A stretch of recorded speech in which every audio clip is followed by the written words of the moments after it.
Okay, thank you everybody for joining. Again, we have a double portion this week, so a lot to study. Don't worry, we end on time, but it's double the amount we have to cover. Two portions. Um, the first focuses a lot about Yom Kippur, and the second, which is obviously the holiest day of the year um, in Judaism, and the second talks a lot about many of the commandments that apply to daily life. Um, Why are we talking about Yom Kippur in the middle of the book of Leviticus, which is not really talking about the holidays, at least not to next week? So it's in continuation to the previous story which we read, that on the first day that they inaugurated the temple, the first of Nisan, Aaron had two sons, and Aaron had four sons, but two of his four sons wanted to become very close. So they went into the temple, they went into the Holy of Holies while they were drunk. So it was obviously inappropriate, and the fire comes forth and they die. So this week's Parsha says, well, after the death of the sons of Aaron, God tells Moshe to tell Aaron he should not go in. Aaron should not go into the Holy of Holies, the inner chamber of the temple, whenever he wants. You can only do so by performing certain rituals, bringing certain offerings. And at the end of the reading, we read that even that is only once a year, the Day of Atonement. So that's how we get to the story, the laws of Yom Kippur, in that it's a continuation to the story that happened earlier in the book, the one major episode of the book of Leviticus. What's interesting, if I have you, I'll just put it out here right now, which is going to be the big idea.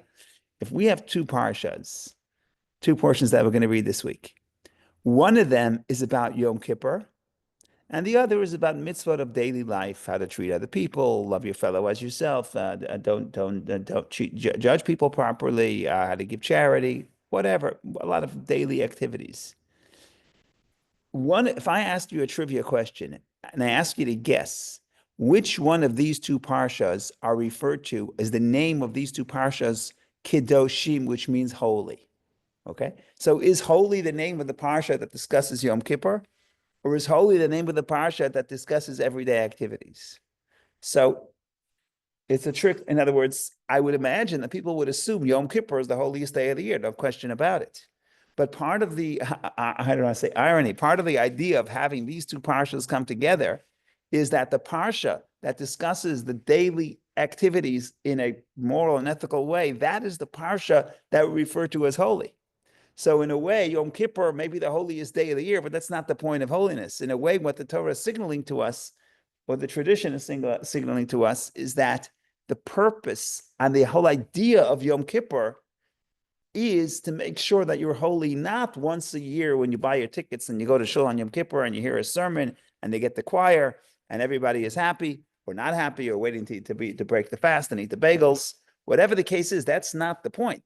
You need to have that experience to sort of align your values with God and with your soul and reconnect. That is all true. But that's not the point of holiness. The point of holiness would be to, how do I apply that in my daily life? So that's an introduction to the introduction. With that, we're going to open up, as is our custom. We'll read the parsha in a nutshell, and in this case, two parshas in a nutshell.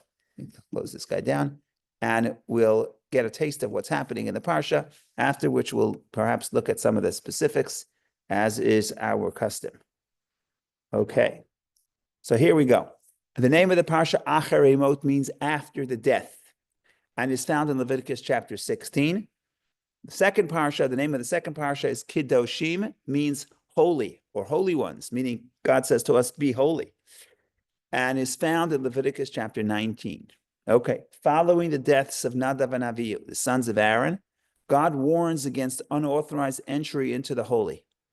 Only one person, the Kohen Gadol, the high priest, may, but once a year on Yom Kippur, enter the innermost chamber of the sanctuary to offer sacred ketoret to God. Ketoret is incense. They would put spices on fire, fill the whole place in smoke, as is described in detail in the parsha. Another feature of a Day of Atonement service is the casting of lots over two goats to determine which one should be offered to God and which one should be dispatched to carry off the sins of Israel to the wilderness. So may seem like a strange ritual. You have to have two goats. You have to have a lottery. Choose one goes to God, one goes to get sent away to the desert. But it's a little strange, but a lot of significance and a lot of different ways of reading it. The Parsha of Acharei also warns against bringing korbanot, animal or meal offerings, anywhere but in the holy temple, forbids the consumption of blood, and details the laws prohibiting incest and other deviant sexual relations. The Parsha of Kedoshim, the second Parsha, begins with the statement, "You shall be holy, for I, the Lord your God, am holy." This is followed by dozens of mitzvot, divine commandments, through which the Jew sanctifies him or herself and relates to the holiness of God. These include the prohibition against idolatry, the mitzvah of charity, the principle of equality before the law, Shabbat, sexual morality, honesty in business, honor and awe of one's parents, and the sacredness of life. Also in Kedoshim is the dictum which this great sage Rabbi Akiva called a cardinal principle of the Torah, and which Hillel said, this is the entire Torah. The rest is commentary. So what's this most important statement? Love your fellow as yourself. V'ahavta l'reacha kamocha. And Rabbi Akiva says it's a general rule, right? If you want to have one phrase that captures so much of the Torah, it would be love your fellow as yourself. So this is a little bit about the two portions of Acharei Kedoshim. Like we said, we're talking about the laws of Yom Kippur in the beginning, and the second parsha, which ironically, like I said, is called Kedoshim, be holy, but it's not referring to the holiest day of the year. It's referring to daily activities and daily business. But the second one is called holy, and that itself is telling.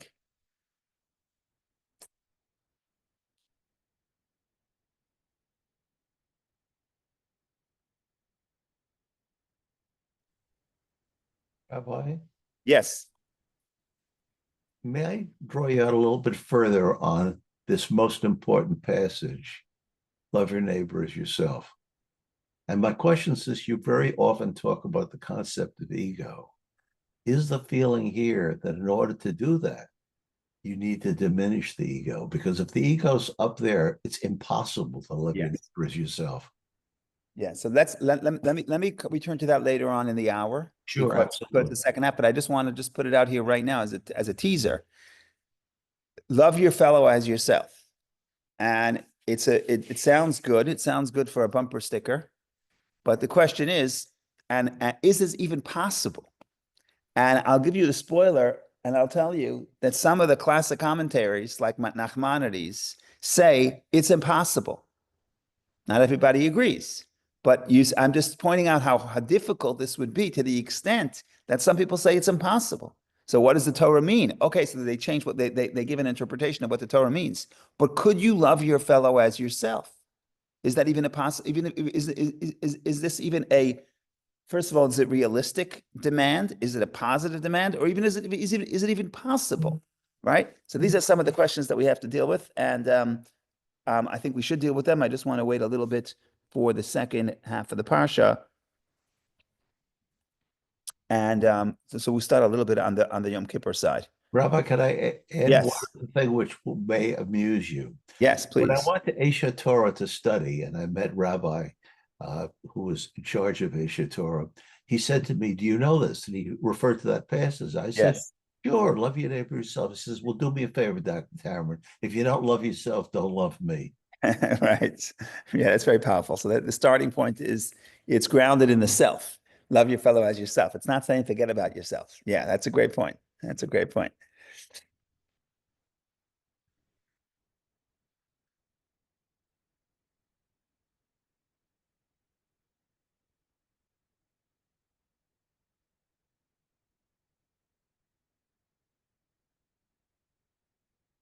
So let's just try to put the place of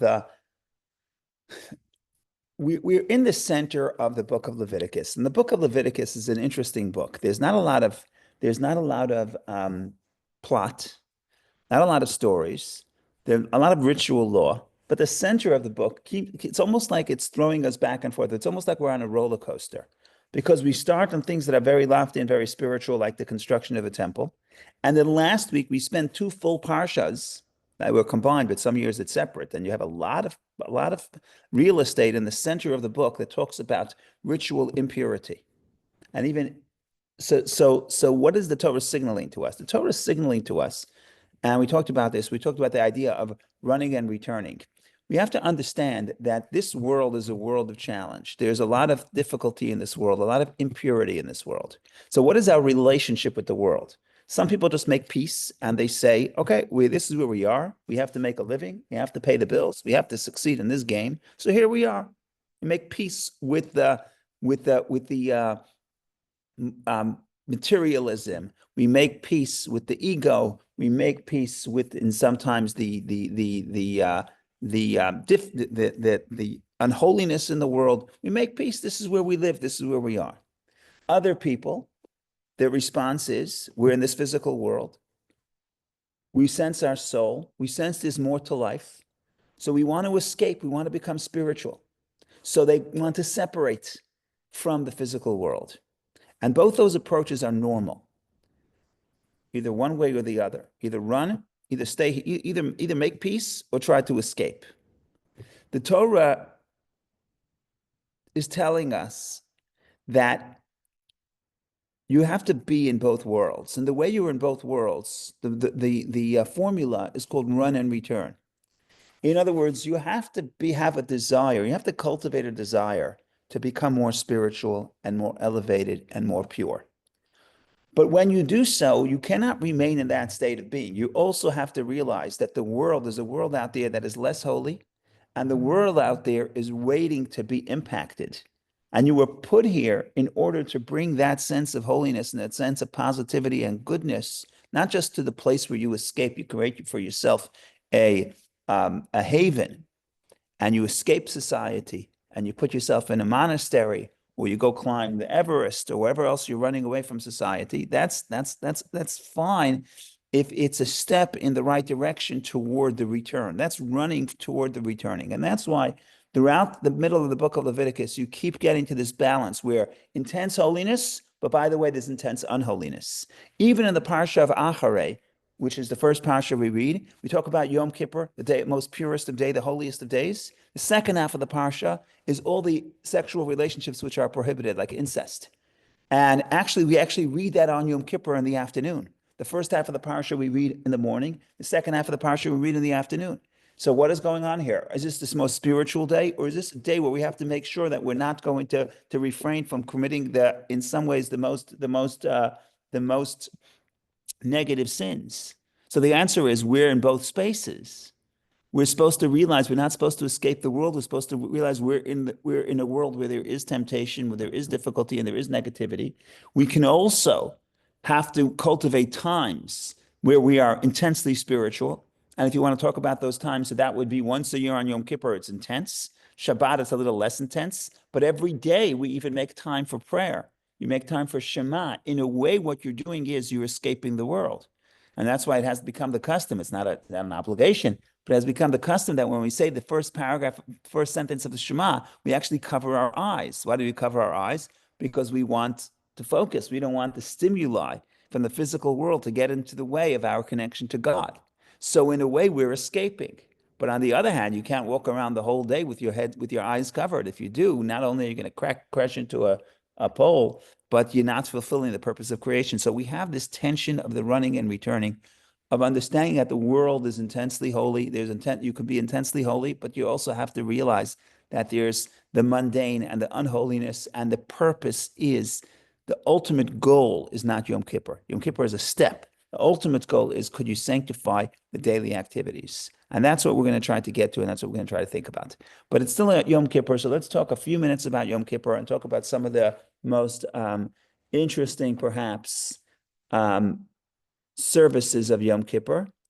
And I'm referring to the idea, which seems a little bit strange, but the concept that you have to have lottery. You take two goats, you create this lottery, and you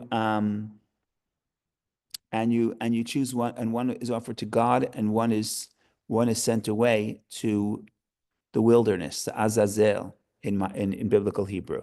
So there are all kinds of ways of thinking about this. Maybe, maybe we'll read it inside just to get a feel for what's happening here.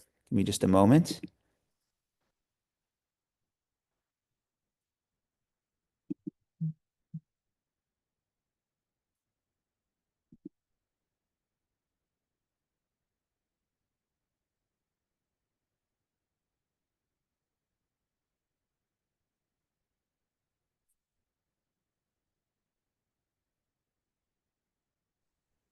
But while you're looking, can I ask you a question? Yes, please. Yeah, why couldn't Hashem just say directly to Aaron? Why did he ask Moses to talk to him?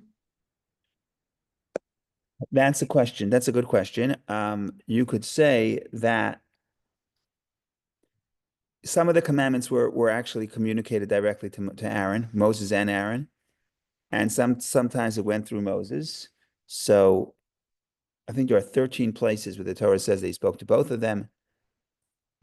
Here, I don't know the answer to your question. If I had to speculate, and if you put me on the spot very quickly, if I had to speculate, I would.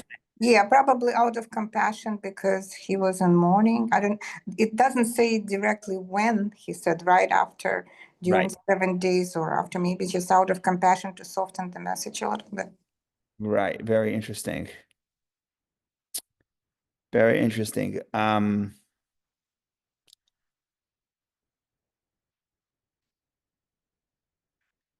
Yeah, I think for Aaron, it's hard to hear this. Aaron is in love. Aaron wants to become close, just like his sons. And then Moshe, in a way, it's restraint. So in a way, it's probably easier for it to come through Aaron. Rashi has a beautiful interpretation from the Medrash that he says that on the opening statement of the Parsha, that God spoke to Moshe after the death of the sons of Aaron. Why do you have to mention it's after the death of the sons of Aaron? We know it's after the death of the sons of Aaron. So Rashi brings him an example. Once upon a time, there was a person who was ill, and I guess he had a high fever. And people with a high fever, what they want to do, they want to drink something cold and lie in cold space because they're burning up on the inside. Now, apparently, that's not a good thing to do.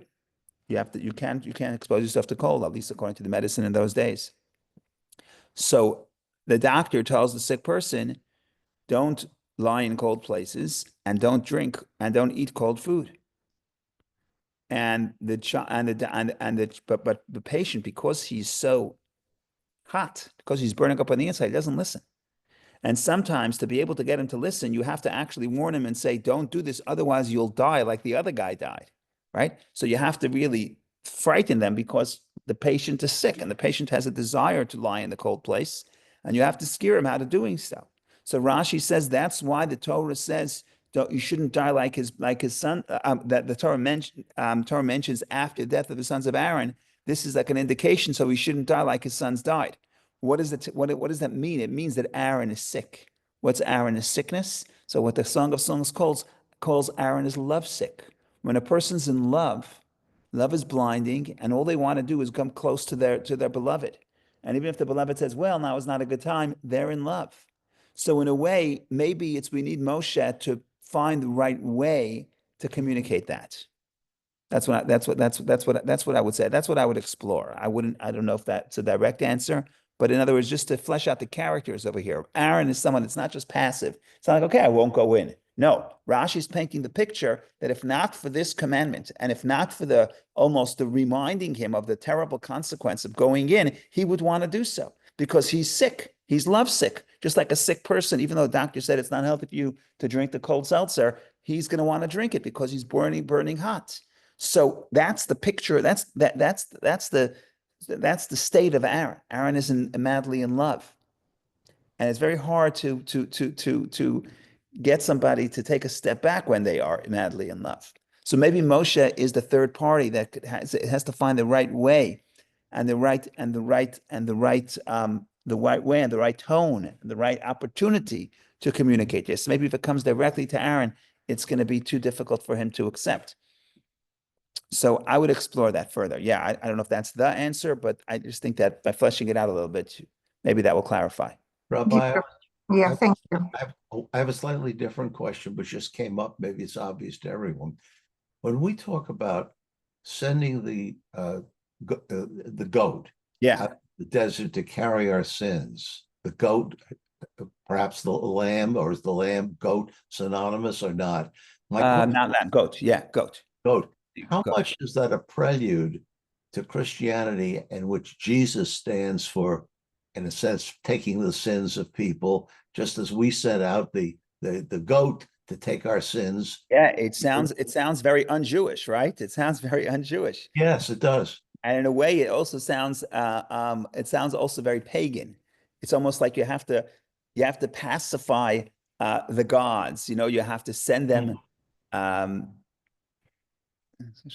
yeah, there are other places. Yeah, it sounds pagan. It doesn't sound Jewish. Maybe it sounds Christian. So that is what leads the sages to try to figure out what exactly is happening here and what does it represent. And if you understand what it represents, then maybe you'll see that maybe it's not as simple as maybe maybe it's actually the exact opposite of what people would think of it as surface, which is basically, oh, just send a lamb, just send a lamb, just send a goat, a scapegoat, like they say, just send a scapegoat, and then all the sins that we do, we are absolved from. Which you have to realize that also that Yom Kippur is the day of forgiveness, but it doesn't work like you could just show up and confess and you're forgiven. It's much more complicated than that. As the sages point out, that the Torah says that Yom Kippur will forgive all the sins before Hashem. Lifnei Hashem titaru. Before Hashem, you will be purified. So the sages point out in the Mishnah, they say, the mitzvah, the commandments that the Yom Kippur atones for the commandments for the sins that a person sins against God. But if I sin against a fellow person, if I offend somebody, or I'm dishonest, or I steal from somebody, or I cheat that person, Yom Kippur does not forgive unless I first get forgiveness from my friend, right? So you have to it only works for the sins between man and God, not between man and fellow man. So the point is, there's no hocus pocus here. There's no magic button that will cleanse you, but Yom Kippur is cleansing. So what happens? What exactly is happening here? How does this happen? And what do the goats represent? And therefore, there's different opinions, and I'll try to give one or two, but I'm going to try to show the opposite, that it's not a way of absolving the person. It's actually supposed to make the person more responsible for their actions.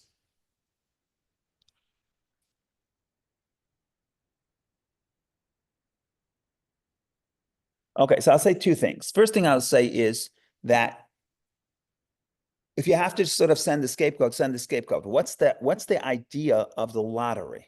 The lottery is a sort of this random mechanism of choice, which means both possibilities are possible.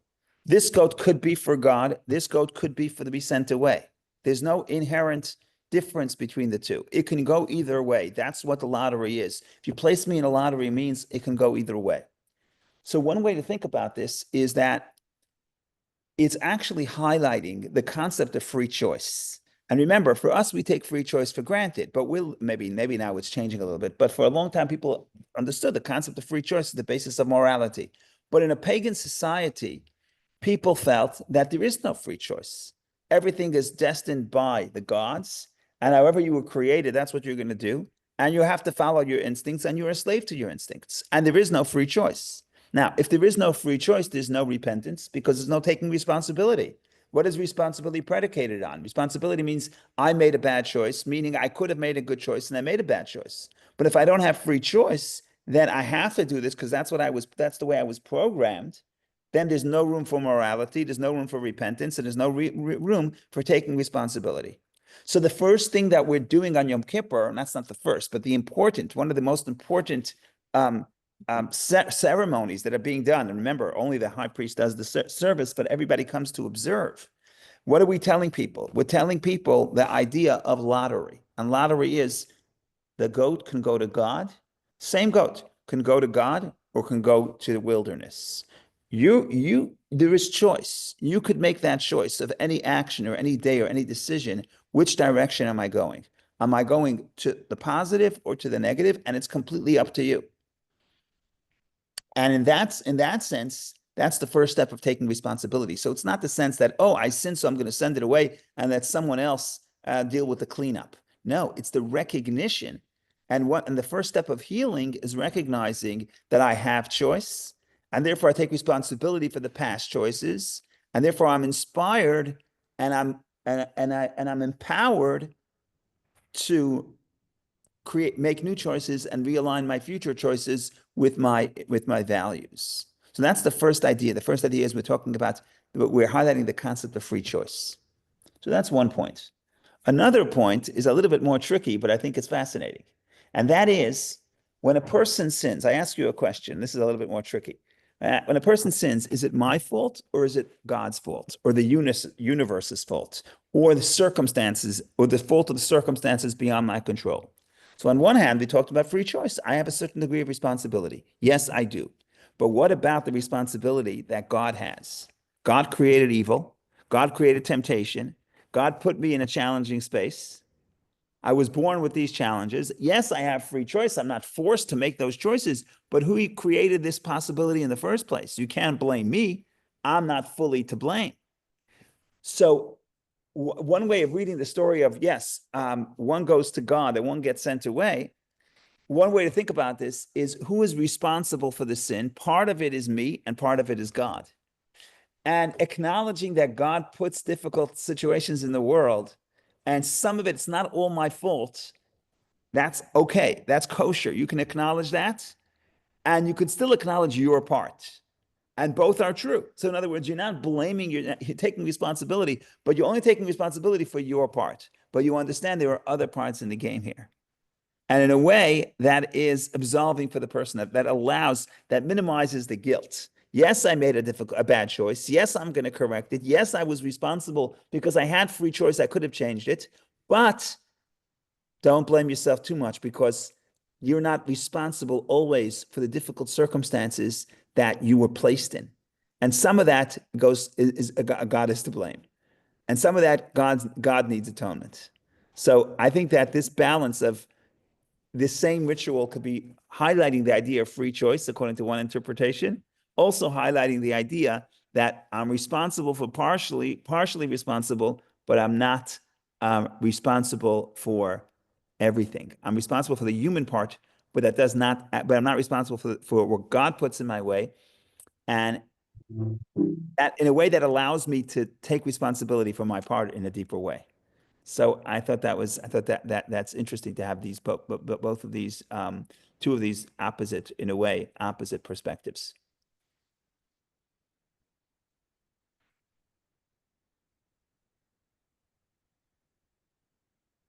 Okay, maybe one last final point about Yom Kippur.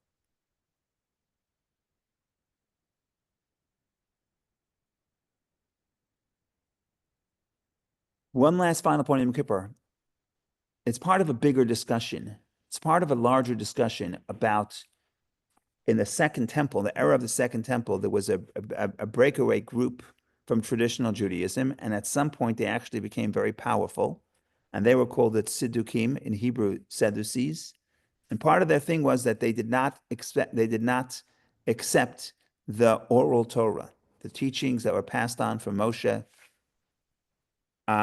Rather, they just looked at the actual text of the Bible and they took it very literally. So people think traditional Jews are literalists. They take the Bible literally, but it's not true. Traditional Jews understand that there's the written Torah, which is the Bible, but then there's the oral translation, oral interpretation, which later was codified in the Mishnah and the Talmud. But we understand that there's more to just what the text says. And this disagreement flared up in a few places. And some of the most famous disagreements were about the counting of the Omer, which is the mitzvah we do now between Passover and Shavuot. But that's a discussion for another time, maybe next week, because next week we talk about the Omer. But one of the big places of disagreement was this week's was about Yom Kippur. Essentially, what the high priest would do is the Yom Kippur would one of the services, the most important service when the high priest went into the Holy of Holies and on the most important day of the year, the holiest day of the year, went to the most holiest space on earth, what would the high priest do there? He would take a pan of coals from the altar. So you have a pan of coals. Then he would take incense, ketoret, the incense, the spices, and he would put the incense on the coals, and that would create smoke, a nice aroma. It was like a perfume, but it was create smoke. and it would fill the Holy of Holies with smoke. And that's the service, and then you leave. Okay. What does that what does that represent? We can talk about it. But before that, there was a big dispute about when exactly he would put the incense on top of the coals. And the traditional interpretation is, in other words, what was passed on from Moshe was that he would put the incense on the coals when he was inside the Holy of Holies. But if you read the text literally, and that's the way the Sadducees read the text, they read it literally, it could be implied that you actually put the incense on the coals before you go into the Holy of Holies. Okay, sounds like a technical matter. When are you putting the incense on the coals? Before you go into the Holy of Holies or when you're in the Holy of Holies? Sounds like technical, but I'm going to try to show in a minute that it's not so technical. There's a lot of philosophy behind it. Another problem is that the Torah says no one's allowed to be in the temple when the high priest does this service. So there's no one observing. So the rabbis are very nervous because you have a high priest, and in the second temple, high priests weren't necessarily all that righteous, because one way to become a high priest was you would pay the Roman governor, and if you pay the Roman governor enough money, he would appoint you as the high priest. Now, a lot of the Sadducees families were very wealthy, and a lot of them you would say, well, maybe they're closet Sadducees. What are you going to do? So the Mishnah, when it describes the laws of Yom Kippur and Tractate Yoma, the Mishnah it's absolutely fascinating. The Mishnah says that they would make the high priest take an oath that he's going to perform the service as the rabbinic tradition was, which means you're going to put the incense on top of the coals in the Holy of Holies, not outside the Holy of Holies before you go in. And there's this whole emotional scene as the rabbis, when they would make the high priest take an oath, they would cry because they say, we're accusing this person of being a Sadducee, but we don't know. Maybe he is, maybe he isn't. Maybe he's a closet Sadducee. We have no choice. Usually you're not allowed to accuse somebody or suspect somebody unless you have reason for suspicion. Here they had to do it. They had no choice. They would make the person swear. And this is sort of an emotional scene. So all I want to do is spend a minute or two and think about what is the inner meaning of this dispute and how it really captures a lot of the dispute between the Sadducees and the rabbis, and how, again, this highlights the idea of the Yom Kippur as a day of recognizing personal responsibility and realizing the power of the human being, as opposed to just the gifts that we get from above. So give me just one moment, and I'm going to try to find the text, and we'll be able to explore further.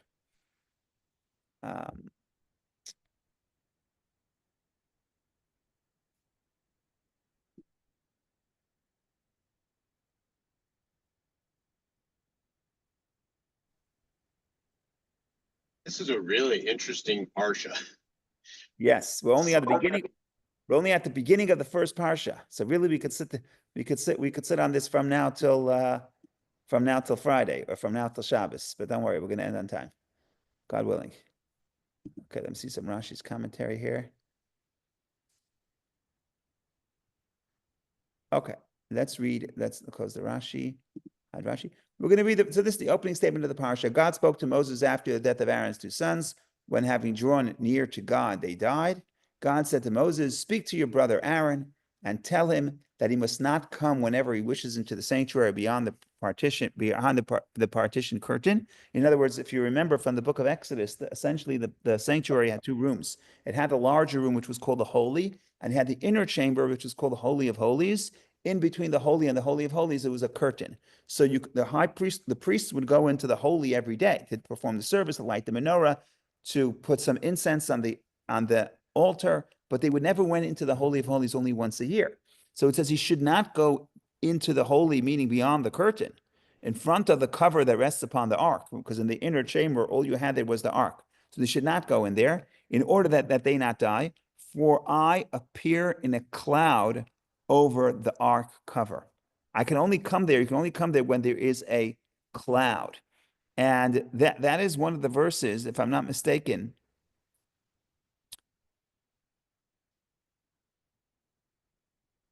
So later on, we see the exact service. He must take a pan full of burning coals from upon the altar, from before God, and 2 handfuls of fine incense, and bring it beyond the curtain.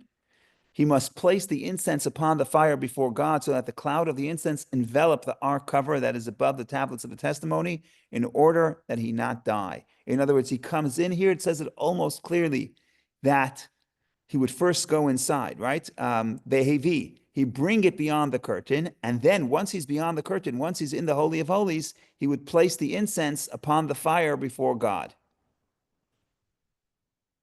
so that the cloud of the incense envelops the ark cover that is above the tablet. So it's almost clearly that he comes in with the coals and the incense, then he puts the incense on the coals while he's in. That's the traditional reading. But the Sadducees were not happy with this, so they went back to to verse 2, and they said, in order that for I appear in a cloud over the ark cover. And their point is that as soon as he sees, as soon as the high priest sees the ark, this should already be a cloud. So he has to start producing the smoke. In Hebrew, the smoke and the cloud is the same word. He has to start producing it outside. So when he appears, there should already be a cloud. And like I said, it sounds like a technical matter of law, but really this was a big deal. It became a big deal, and it became the symbol of the question of where do you come down on the question of, do you believe in the rabbinic tradition? Do you believe in the oral Torah, which is not just reading the actual text, but thinking about it and arguing and applying and debating? Or do you just say that we just follow what the Torah says explicitly and there's no room for human interpretation? So what does the cloud represent? So we talked about this already in the past, that when you look at the giving of the Torah, when God descends on Mount Sinai, what is the image of God descending on Mount Sinai? There is no image. But what you do have is cloud. And the cloud is sometimes referred to as smoke or thick smoke. And the same thing, once we concluded the temple, once they built the temple, it says that God's presence rested on the temple. How did they see that God's presence rested on the temple? Because there was a cloud of smoke, a cloud of fog, but it refers to it as both smoke or cloud. So the cloud represents the presence of God, which is a little bit unusual, because usually you would think the presence of God to be more of a metaphor of light. Especially the Kabbalists introduced the idea of Or Ein Sof, the infinite light. So you would think as light, a revelation represents the presence of God. But in the Bible, it's actually the opposite. It's actually the cloud, the concealment. There's also a verse in King David's book of Psalms, Psalm 91. He says, Yoshe B'Seiter Elyon, God dwells in the hiding. And the idea of the smoke, the idea of the cloud is that when you come face to face to God, you can't come face to face. You cannot see God's essence. You cannot understand God. So the smoke represents the God's presence. But when God is present, there's a distance. We can't grasp what God is, because the only thing we understand is that God is undefined. And anything we try to grasp is already a definition. Even if you say God is a creator, that's a definition. He's not a creator. He is, but that doesn't define him. That's something he does, but that doesn't define him. What is God? The only thing you could say about God is undefined. So the only thing you could say about God is we do not understand. The only thing you could say about God when God is here is there's a cloud of smoke. There's the concealment. There's the unknown. There's the mystery of the unknown. So that's what the smoke represents. Okay. Now the question is, and this is very interesting, how do we bring God's presence into the temple? If you are a Sadducee, if you believe that the only thing we have is the Torah that was given to us from God, in other words, things are top down. So how does God come into the temple if you're a Sadducee? It happens by God. The human being is not active in this process. It's activated by Hashem. You're just passive. So that's why they say, look, the cloud in the Holy of Holies represents God's presence in the Holy of Holies. When you walk into the Holy of Holies, you're not supposed to do anything. You are completely passive, because in the Holy of Holies, you don't have to do anything. That represents the place where God is. The human being doesn't do anything. Yeah, so technically we have to start the smoke process. Do that outside the Holy of Holies. But when you enter the Holy of Holies, the Kohen does nothing. He's completely passive. Why is God here? Because it's full of smoke. Why is it full of smoke? Because God decided to come. What did the human being do to bring God? Nothing. It's top down. What did the rabbis say? No. You're going to the Holy of Holies. You're going to a place where you're going to become face to face with God. The smoke represents the presence of God. Who creates the presence of God? Who initiates the presence of God? Who initiates God's communication with the human being or coming to unite with the human being? the priest who represents the people. You put the incense on the smoke, on the fire, on the coals in the Holy of Holies. You are the one bringing God's presence into the temple. And that's sort of a representative of the larger point, which is the larger point would be when we want to relate to God, are we just passive? Are we just listening to the written Torah, like the Sadducees say, where the human being doesn't have any input? Your job is just to listen and follow what the book says. Or the way the tradition is, no, the Torah gives you certain principles, but the exact way of how to apply and how to figure out what the meaning is and how to apply the meaning or even determine what the meaning is, that's a human activity. And that's why there are sages and there are debates. And the Torah says, follow the majority. Because the will of God is really a partnership between the divine and the human. It's not a relationship that is just top down. It's actually a relationship of participation and partnership. And therefore, God comes when we do an effort. God gives us the written Torah, but the exact application and the application of the written Torah is dependent on the people's participation and involvement. And that's how this idea of even the most essential question, how do we get to the holiness of Yom Kippur? Are we passive or are we active? And the idea is we're active. We have to create this holiness. It's not just that we show up to the party, but we create it. And that ties into the whole theme of Yom Kippur, which is free choice, human responsibility, human empowerment. So that's a little bit about Yom Kippur. There's so much more to say about all the rituals of Yom Kippur that the Torah addresses, because the Torah addresses it in great detail. But I think we still have to make time for the Kedoshim, the second parsha, which is more day to day. And there are big ideas in that parsha, such as love your fellow as yourself. There are small mitzvot, big mitzvot. In other words, things that seem small, seem big, a lot to talk about. So I think we're now going to shift. And again, cannot emphasize this enough. The big surprise is, Kedoshim to you, be holy. When are you holy? Not on Yom Kippur. That's okay. You may be holy on Yom Kippur, but that's not the point. The point is, Kedoshim to you, be holy in your daily activities. Be holy the rest of the year. And what does holy mean? Okay, we can talk about that. Rabbi, Yes. why or how does fasting assist us in being holy? So what I would say is Yom Kippur is not, we use it as holy. The Torah, fasting, in that model of running and returning, Yom Kippur is running. We are transcending human life. Now, we can't because we're physical people. But as much as possible, we're transcending human life. We're saying today we want to be angelic. Today we want to separate ourselves from concern of physical matters. If you ask me, what do I think about most of the day? I think about what am I having for lunch? That's what I think about. That's just me. Maybe you're different. And now supper. Oh, after lunch. Okay, what am I having for dinner? Right? So the process of making food and thinking about food and planning and eating and cleaning up, it takes up a lot of hours. Right? And it's not just hours in the physical on the clock, but it's a big part of the human experience. You have it's a lot of things coming together. It's first of all, it's just survival. So it's biological survival, but for the human being, it's actually much more than that. It's also pleasure. And it's also social interactions, right? The food is not just physical. It's also in a way spiritual. It brings people together. That's why you should have dinner with your family, right? There's no better time to connect. So the meal is there's a lot happening during the meal, but the meal is essentially a physical activity which we try to sanctify. But on Yom Kippur, we say we want to escape. We want to stop thinking about the matters of the body. Could we just have once a year that we focus on the soul? Now, there's two ways to look at Yom Kippur. One way to look at Yom Kippur is really all year we should be like Yom Kippur. Just we can't because we're going to die, so we have to eat breakfast. So the rest of the year is sort of a compromise or just giving in to the realities of life. So you have to eat the rest of the year. But really, if we really wanted to connect to God's holiness, we should have Yom Kippur all year. Okay? That's not the Hasidic way. And I don't think that's according to the Hasidic interpretation, that's not the Jewish way. It's not a compromise that we eat the rest of the year.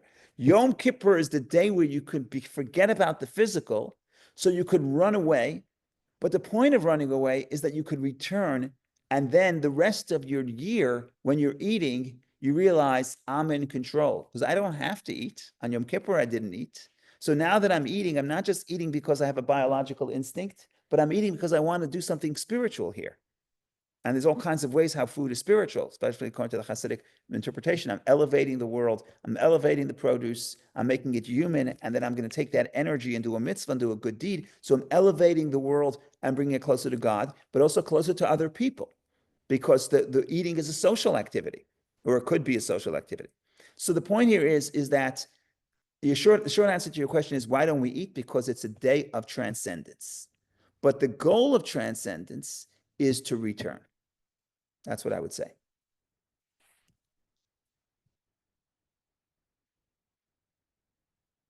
Just on a very simple level, there are two types of people who go on vacation. One type of person, they go on vacation, they're 360 years, whatever, however many days of the year, all year they're waiting for their vacation. And they're a little, they can't wait to go. And then they have whatever, few days vacation. Then they come back and they're like, oh, the next vacation is going to be in a year. Okay. So if you think about it, the saddest moment of the year is when they're on the plane home from the vacation, right? Because the vacation is now the vacation is the farthest away. But in that's the case, the vacation is the escape. I don't like my life. I don't like my job. I got to get out of here. So I can't wait till I leave. And when I leave, I'm just happy I'm gone. And coming back is a very difficult space for me. But what happens if I'm very happy with my life and I'm very happy with my occupation, and very happy with my lifestyle? The vacation is a way to step away. But the point of the vacation is that I can come back to my activities with a greater focus, more refreshed, more inspired. In that case, the plane home from the vacation is not devastating. It's actually returning, because you're taking the clarity and the peace of mind and the joy that you had on vacation and you're bringing it back to the rest of the year. So I like to think that on the same airplane, maybe in the same first class, there are two people sitting next to each other coming back from vacation. For one person is in a terrible state, he's depressed, and he shouldn't have gone on vacation because it's not helping. It's actually making it worse. Now he has to come back for the next who knows how long, 6 months. And for the other person, it's actually a return. It's actually he's taking the inspiration and bringing it back. So the vacation is Yom Kippur. And I ask you, why do you go on vacation? Some people go on vacation to escape the routine. Some people go on vacation to enhance the routine. That's what I would say. Okay, the big issue in the room, love your fellow as yourself. Could you love your fellow as yourself? And I already alluded to this. Nachmanides says, ladies and gentlemen, I'm very happy that you read the verse in the Torah, love your fellow as yourself. I hate to break it to you, says Nachmanides, 13th century sage, it is impossible to love your fellow as yourself. But the Torah says, love your fellow as yourself. So Nachmanides says, well, it's not exactly what the Torah says. If you want to look exactly at the grammar, it says, love to your fellow as yourself. It doesn't say love your fellow as yourself, which according to Nachmanides would be impossible. It would say love, it says love lireacha, to your fellow as yourself. What does that mean? Love to your fellow. So Nachmanides says it means very simple. You cannot love your fellow as yourself, but you could do things to your fellow that you would want your fellow to do to you. In other words, it's not talking about the level of love, it's talking about how you treat. What are you going to do to that other person? That's why the formulation is not love your fellow as yourself. That's in English, but the Hebrew doesn't really say that. It says love to your fellow, because we're not talking about you can never love your fellow as yourself, but you can treat your fellow as you treat yourself. That you could do. That's the two. Two means what are you doing to him? What are you doing in relation to him?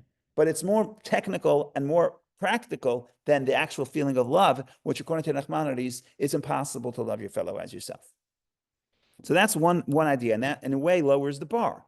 And that's the famous story of the convert in the tractate Shabbat in the Talmud. There was a convert who wanted to convert, so he comes to Shammai and he says, teach me the entire Torah while I'm standing on one foot. And Shammai says, that's a joke. This person is mocking Judaism. How do you learn the entire Torah while you're standing on one foot?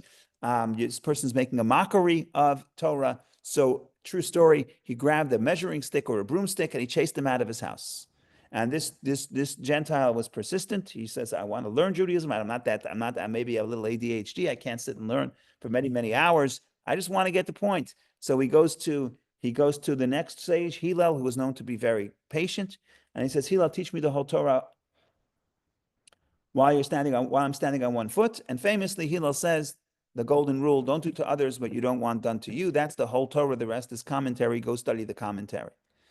And that's a very technical term. It's like don't do to others what you don't want done to yourself. It's almost like lowering the bar of love your fellow as yourself, because in this model, there's a spectrum of what that verse means. But on the basic level, it doesn't mean love your fellow as yourself. It means love to your fellow, love, and therefore do things to your fellow that you would want done to you. Okay, so that's one end of the spectrum. It's not that complicated. You don't want anyone crashing into you, don't crash into them. Okay, I could see that that's doable. But there are other perspectives. And this goes to the doctor's question, which you started with right away. Where does the ego come in? Is it even possible? And I'm going to give you the Hasidic interpretation. The Hasidism placed love as sort of the most important mitzvah, as Rabbi Akiva does. He says it's the great principle of the Torah. And also Hillel himself said this is the entire Torah. How is this the entire Torah? And the Hasidism focused on love of God, but also love of your fellow. Love your fellow as yourself. They sort of made a big deal about that. So how do the Hasidim see the mitzvah of love your fellow as yourself? And the basic question is it possible to love your fellow as yourself? And the short answer is it depends. That's a very Talmudic answer. By the way, my late friend Steve Oster would always say, if anyone asks you any Jewish question and you don't know the answer and you want to get it right, just say it depends. Say it depends, and you'll probably be correct. So if I ask you, so according to the Hasidic interpretation, could you love your fellow as yourself? The answer is it depends. What does it depend on? How do you view forget about how you view your fellow. How do you view yourself? Every person is made up of a body and a soul, of a spiritual part and a physical part.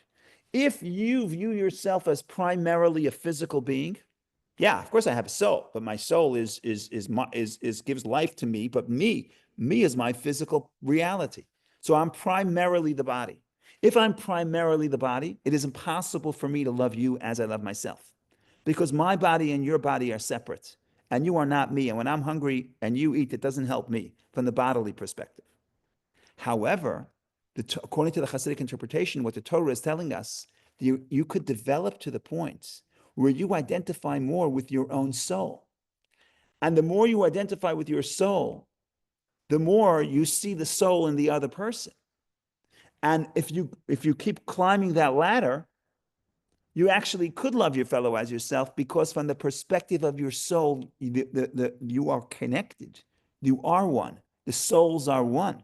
It's not like the body, physical reality. Everything takes up space, and you can't have two objects in the same space, and everything is divided. In the soul, it's much more like, think of a candle. Candle is like multiple candles coming together, creating a torch. There's one torch. You can't really separate and distinguish between it. So I ask you, could I love my fellow as myself? Well, on the most basic level, it means treat your fellow as yourself. Okay, that's doable for everybody. But then the question is, could you actually love your fellow as yourself? And by the way, you don't have to start with a stranger. You could start with your child or your spouse or your friend. And say, could you get to the point where that person's concern is just as important to me as my concern? So now the question is, it depends. How do you self-define? And again, the more spiritual I become, the more I identify with my soul, the more my soul feels. My soul feels one with your soul. That's clear. But my body feels separate from you. Now, the question is, could I love you as myself? The question is, how in touch am I with my soul? And by the way, that's what the Tanya says, the founding book of Hasidic of Chabad philosophy, chapter 32, which is the in Hebrew 32 is lev, is heart. The heart of the Tanya says, that's why we say this is the whole Torah. Hillel says this is the entire Torah. He doesn't say it's the love your fellow as yourself captures the 50% of the Torah, which is about interpersonal mitzvot. But the Torah also has mitzvot that have nothing to do with your fellow. They have to do with God. Don't eat pork. Nothing to do with your fellow. It's about God. Put on tefillin. Eat matzah. These are mitzvot between man and God. How does love your fellow as yourself? How does that capture the essence of lighting Shabbat candles? What does one have to do with the other? So that Rabbi Shneur Zalman, the founder of Chabad, explains it very simple. The only way you could truly love your fellow as yourself is if you get in touch with your soul, the perspective of your soul. Every mitzvah you do is getting in touch with your soul. Every mitzvah you do, the more spiritual you become. Every mitzvah you do, the more you are making the spirit primary in your life. And the more then it is easier to feel empathy and feel connection and feel love to your fellow, and eventually as yourself. So that's the story in short of these two parshas. A lot more to say, but just enough to whet our appetites to want to read more. So thank you everybody for joining, and we should continue meeting up and studying Torah in good health. Thank you.